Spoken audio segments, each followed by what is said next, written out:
Hi, this is in front of me Google Pixel 7 and I'll show you how to add and remove home screen widgets on this device.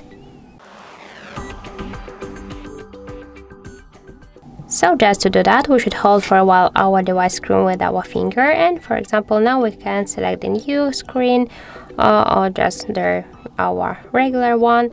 Just to add the widget, click here Add Widgets section, and here we can see all the available applications which widgets we can add. For example, let's use the calendar widget. Here we can add the full month view or the shadow.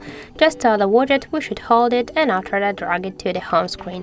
If you want to resize this here, you should hold, and after that we can make it bigger or smaller.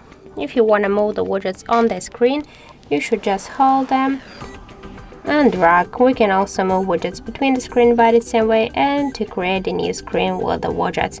And if you want to remove it, you should just hold it and click here to remove icon. And that's it. So thank you for watching, and if you find this video helpful, don't forget to leave a like, comment and to subscribe our channel.